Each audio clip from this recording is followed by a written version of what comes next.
Good morning, everybody. Good morning. Welcome to historic Town Hall.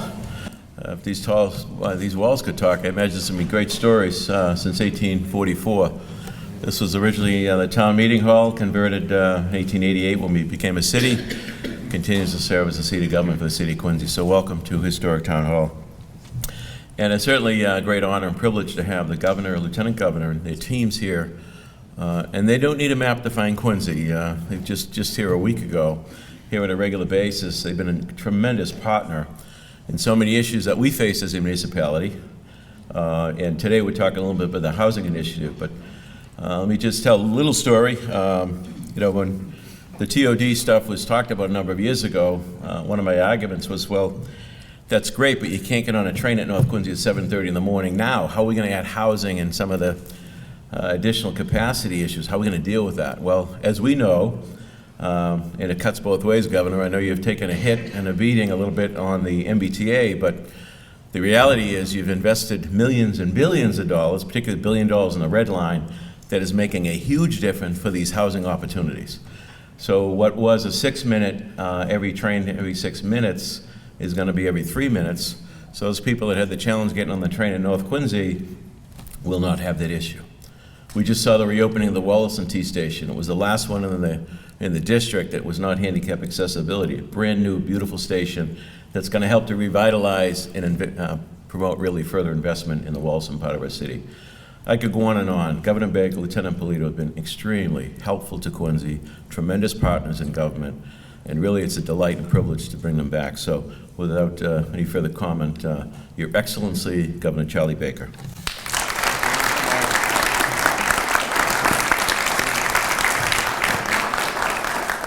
Well, thank you very much, Mr. Mayor, and to the mayor and to the members of local government who are here, and to the folks from Quincy.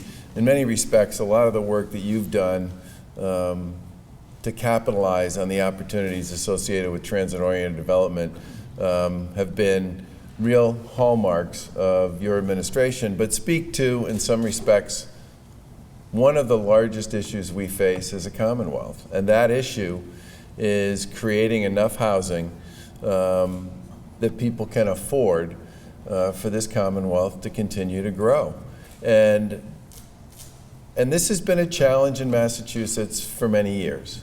I remember going to a campaign event for Mitt Romney when he was running for governor in 2002, where he talked about the housing crisis in the Commonwealth of Massachusetts. Well, that was 17 years ago. And over the past 19 years, we've added about 600,000 people and have done nowhere near enough housing to keep up with the growth in our population. We used to build about 30,000 new units of housing every year like clockwork for about 50 years. And then starting around 1990, that number fell to less than half than that number, and it's stayed there for the last 30 years.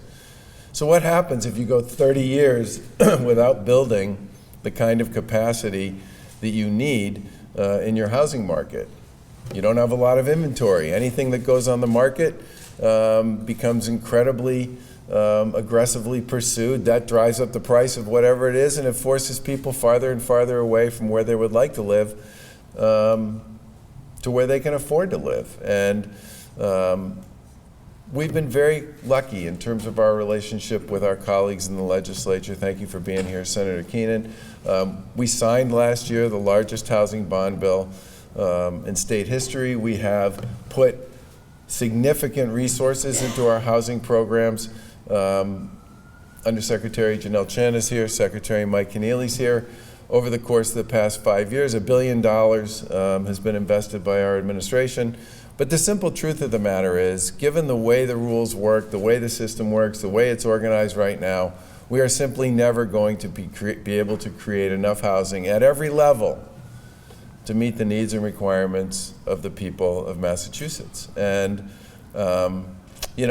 when Amazon, which has a big footprint in Massachusetts, and I fully expect will continue to grow here because this is a great state for a company like that to be in, when they were looking at Massachusetts as a possible location for their second headquarters, they made very clear to us that the single biggest challenge we faced in competing for that headquarters was the cost of housing in Massachusetts. I want you to think about that for a minute. They ended up choosing New York City and the greater Washington, D.C. area. Not exactly inexpensive housing markets, but they were inexpensive relative to this one. We lead the country in education. We lead the country in energy efficiency. We lead the country in innovation. We also have the highest median house prices and the highest median rents in the U.S. Now, I like being number one in a whole bunch of categories. I don't like being number one in that one.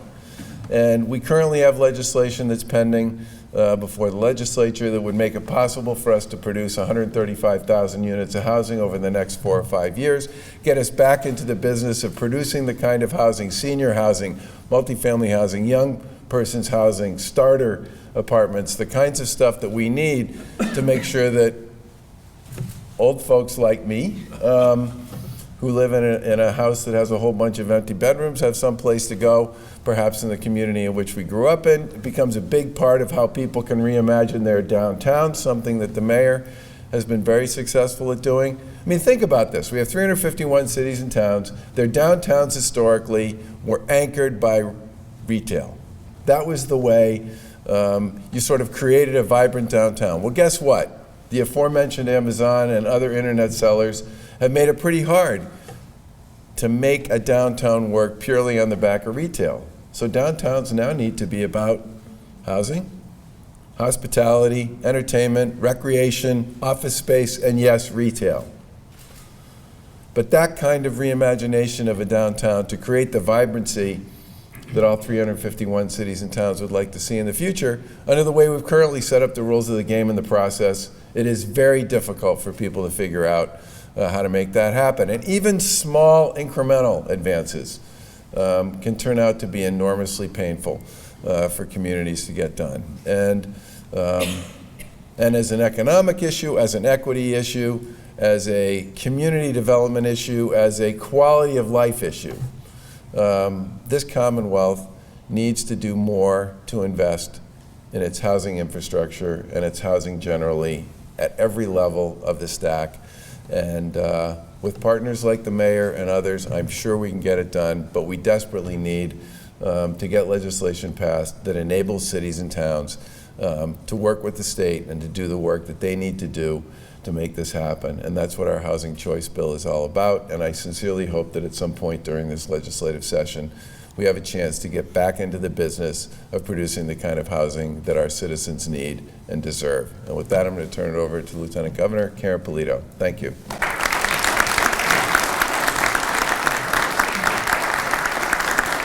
Good morning. It's great to start the week here in this beautiful city. Good morning to everyone. Love being in this room. It's a fabulous room. I say this to the mayor all the time. You have the blend of the old and all the latest in technology hidden behind the walls, and it's really a great room.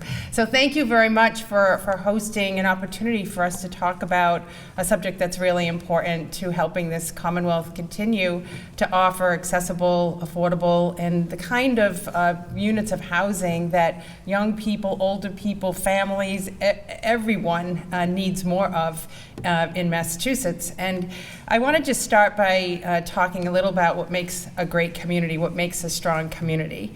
And first and foremost, the most important thing is leadership. Having a team of people in a community, in a place, that wake up every day and think about that place and think about how to make it better. And in Quincy, you have a strong leadership team. You have great leadership here in city government, starting obviously with the mayor setting the tone, his council, Brian Palmucci, thank you for your leadership. I remember 4 years ago walking this downtown with you and the governor and a few others, and it looked very different then compared to what it looks like today. Having great chamber presence, you have Peter Foreman and Tim Cahill here, business community engaged, and obviously fantastic state delegation. People of this community, Senator Keenan, Representative Mariano, Representative Chan, and others that care deeply about not only their district, but the city. This area does well when the city does well, right? The better Quincy does, the better this region does. And so that leadership team, most important thing. Common vision, second. Thinking about together, what is it that we want to achieve here? What are our goals, and how can we together get them done? And on that score, Quincy laid down a marker a few years ago when you had to think about how to revitalize your downtown. And you could have said, well, we'll just build more office buildings and maybe we'll get some retail out of that. But you didn't. You said that's really not the formula that's going to work. What will work is if we build housing near transit so people can get to their destinations. But if you have people living in this downtown area all the time, nights and weekends, then you're onto something, because then you have a density of people that don't leave at the end of a work day and don't come back on the weekends, but live here. They live in this neighborhood.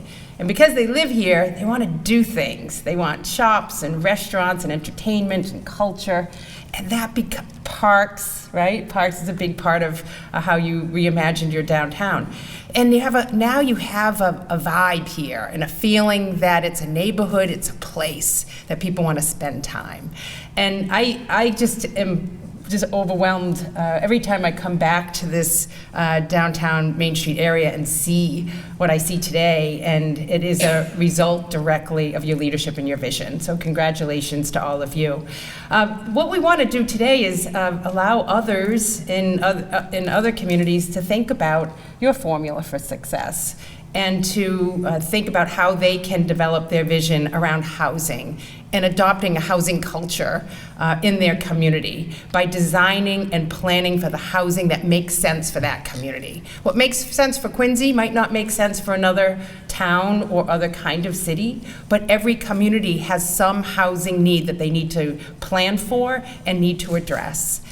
And in order to get there, in order to make that vision become real, you need permitted projects. You need these projects to come through the system of approval where the checks and balances are evident in conservation board meetings and planning board meetings and all of the public input that you need to get these projects completely vetted and then ultimately approved.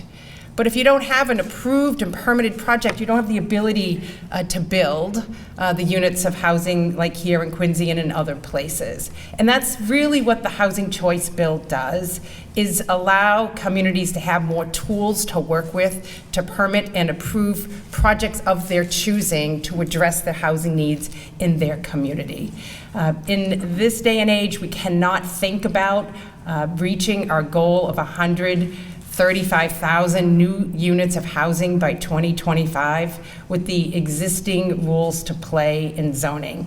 Zoning hasn't been reformed in over 50 years in this Commonwealth. And in order for communities to reimagine like Quincy did, they need more modern, unique tools to work with. And Secretary Keneally will talk about those best practices and strategies that you adopted on your own here in Quincy, but that other communities need to be able to adopt as part of their toolkit to reimagine downtowns and neighborhoods. Finally, I just want to say Quincy is indeed the quintessential example of what a strong and vibrant community is. You have great neighborhoods, you have a good quality of life, it's safe and healthy and vibrant. You have unbelievable schools, Teacher of the Year a couple of years ago at your alma mater, North Quincy High. It's just a great city. This doesn't just happen. It happened with a lot of hard work from people of this community. I'm looking at you and just want to thank you and congratulate you at the same time. With that, I'd like to turn it over to Secretary Keneally, who is the Housing Choice Champion for our administration and for the Commonwealth.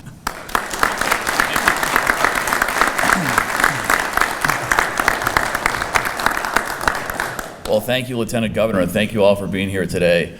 First of all, it's great to be back in Quincy. I had a great visit with the mayor back in May of this year, and we did kind of a walking tour of downtown and saw all these great developments. And it was a chance for me to understand your advocacy and success in developing housing in downtown Quincy, so it's great to see. We have been traveling the state now. This is, I believe, our 11th event from the Berkshires to the Cape. To gather support for and highlight the importance of the governor's housing choice legislation. We've had a great reception and great support around the state for it. In addition, the lieutenant governor and I spent a lot of time this summer traveling the state to gather input for our economic development plan. And we're finalizing that plan now, but everywhere we went, in every corner of the Commonwealth, we heard about the need for more housing, how we're simply, as the governor said, not producing nearly enough housing to keep up with our economy. Now, we're finalizing the plan, but I can tell you one of the 4 key pillars of the plan will be responding to the housing crisis. And you shouldn't throw around a word like crisis, but that's what we are. We're in a housing crisis in Massachusetts. And I want to build on a couple points the governor mentioned. One is that we've been talking about this for a long time. So I find as secretary, I get a lot of reports across my desk and talk about our shortfall in production, our increase in prices, all the things going on here. And there was one report that crossed my desk this summer. It made 2 points. One is that we have an innovation economy that's the envy of the world. And the second is that it's all at risk if we can't produce more housing. And that report was from Northeastern. It was dated 2001. So we've been talking about this for an awfully long time, and it's really time we started to solve it. The second point is that as the Baker-Polito administration, we've done a lot to address the housing crisis. We've done a lot of things government can do. The $1.8 billion housing bond bill, $1 billion invested to create 15,000 affordable units. Our MassWorks programs created 11,000 units. Our mass housing workforce housing program, 3,000.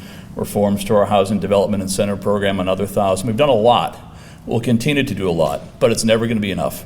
What we need to do is empower our cities and towns to produce the housing they need, and that's where the housing choice legislation comes in. What the housing choices legislation does is for 9 different types of housing developments, it lowers the local approval threshold from a supermajority of 2/3 to a simple majority of 50% plus 1. Now, this has been a law on the books now since 1920. Again, here we are, one of the most innovative places on the planet. Maybe we can agree the world's different now than it was in 1920. And so we need to make this change. We need a lot more housing, and what the Housing Choice Bill will do is simply let communities develop the housing that works for them. And it's transit-oriented developments, it's housing in downtowns, it's housing for veterans, housing for seniors, the developments we all need to sustain the kind of economy and the kind of communities we need, and we urge the legislature to pass it at some point, ideally in the next few weeks. If it gets done by the end of the year, that makes Springtown meeting season a whole lot different in terms of planning for new housing development. So with that, I want to bring up our colleague, Senator Keenan, and thank you all for being here today. Thank you.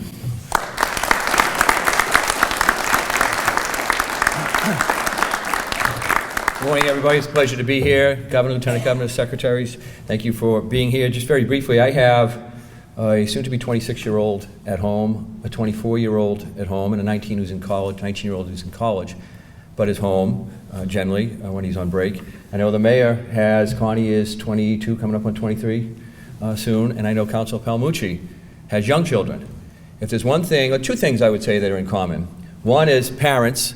We would love those children to grow older and grow in this community and settle in this community so that we could enjoy them and hopefully grandchildren someday.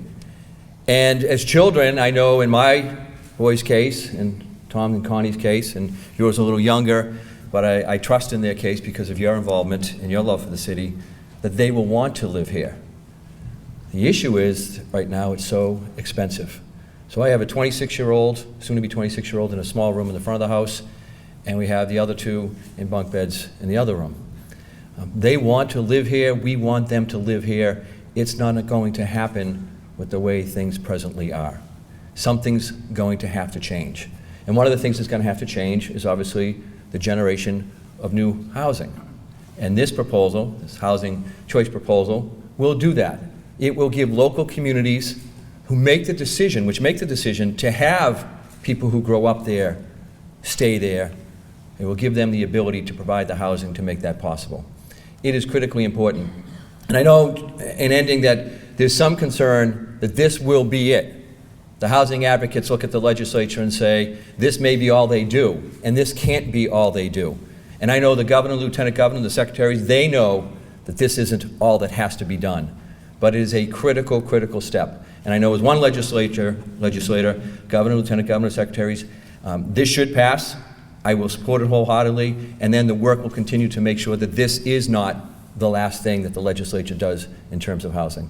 So I want to thank you all for coming. Thank you, Governor, Lieutenant Governor, the secretaries, and then thank the mayor, the councilor, the folks in the business community for all that they do to make Quincy such a special place. Let's make it so special that our kids can live here and our grandchildren can live here. Thank you.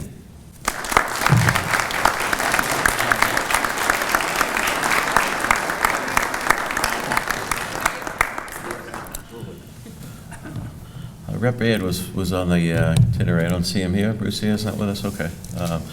Shout out again to Tim Cahill, President of the Quincy Chamber, Peter Foreman, South Shore Chamber. Both of them are great partners and advocates for housing changes, not only in Quincy, but throughout the South Shore. Thank you, guys. And there's a couple of folks in the room also that have been living this. Sean Galvin, they've been building housing for a few years. They built 56 condominium units right in the heart of the downtown that are pretty much all sold and going at a much better price than you thought when you started, Sean. And I know you're not disappointed in that. And there's probably nobody that's built more housing in Quincy than Peter O'Connell. And Peter's undergoing a $70 million 15-story apartment building, again, in the heart of our downtown. Thank you, Peter, for your continued love and investment in our city. Let's hear it for those guys, huh, the investors.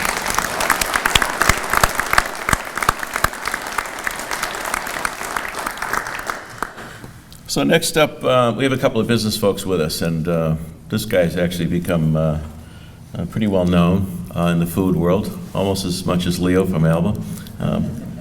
Both great guys, both great institutions and products. Jimmy Lang has been a great investor in our city for a long time, and many just different establishments. And I know probably the most popular one is Fuji right here in the downtown. It's not my kind of menu, Jimmy, but everyone raves about it. I know you do a great job. And you're a great citizen here in the city. Do an awful lot of charitable work as well. So Jimmy, please join us up here, and thank you for what you do for our great city.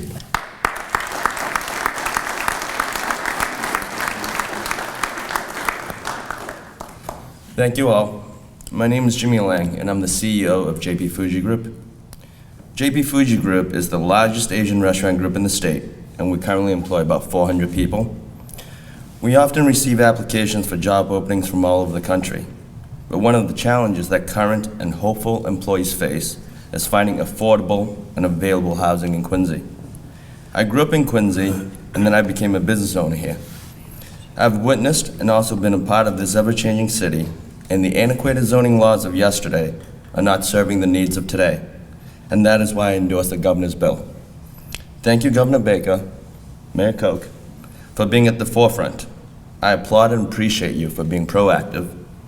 My home is no longer the same as when I grew up here, but that's okay. We're growing. Thank you.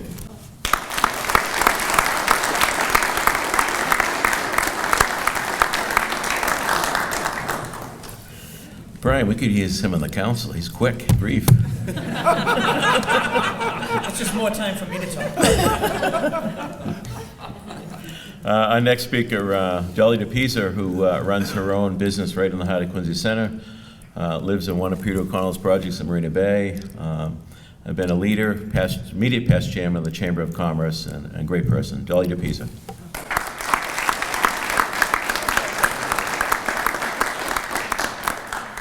Thank you, Mr. Mayor.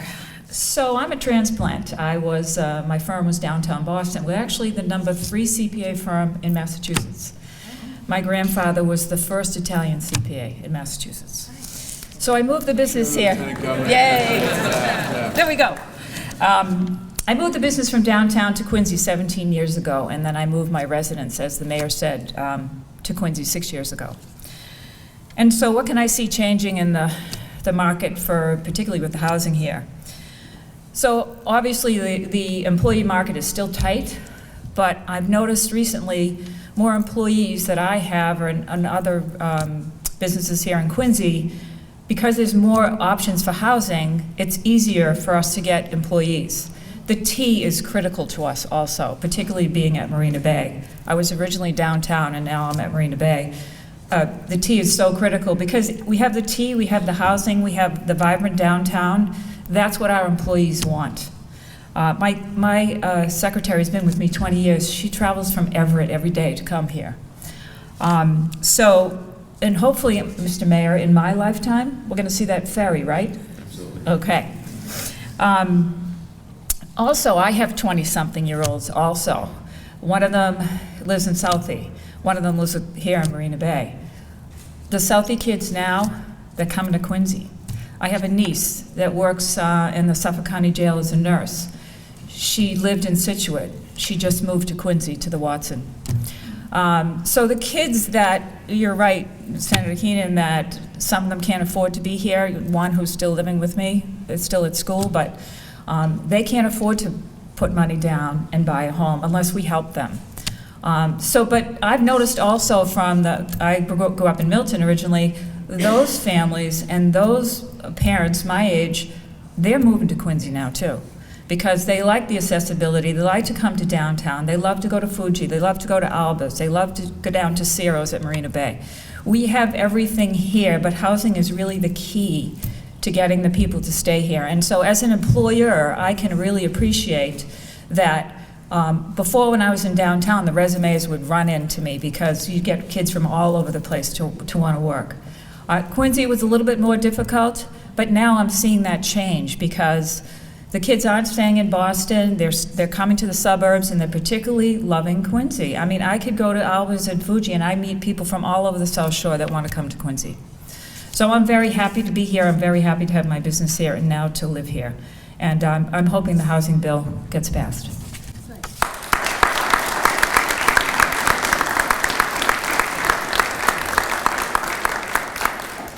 Thank you, Dolly, and thank you all for coming today. I hear on a regular basis from folks, is it too much development? Is this too much traffic? I remember the Lieutenant Governor saying a couple of years ago at a chamber event, there's no traffic in Detroit. With success comes some challenges, and we're working to manage some of those traffic issues. But the reality is, we have 4 Red Line stations, a commuter rail. We are a city that is alive and on the move, and people want to be here. I hear people say to me, and John, you eloquently put it, those folks that grew up in Quincy trying to, whether you're buying or renting, trying to afford it. Well, common sense is supply and demand, right? The reason the rents continue to go up is because there isn't the supply we need. So even aside from building specific affordable housing units, just by putting more units into the marketplace helps to stabilize the rents. So I certainly endorse the bill, Governor, Lieutenant Governor, and join in Senator Keenan and Councilor Palmucci and others in supporting, and with the hope that the legislature is going to pass this over the next few weeks and provide some great opportunities for so many generations to come. So thank you for coming. Governor, I assume if there's any questions, you're going to handle those. I think those guys headed out there, so So we're good. catch them out there. All right. Well, thank you very much, everybody. Enjoy the day.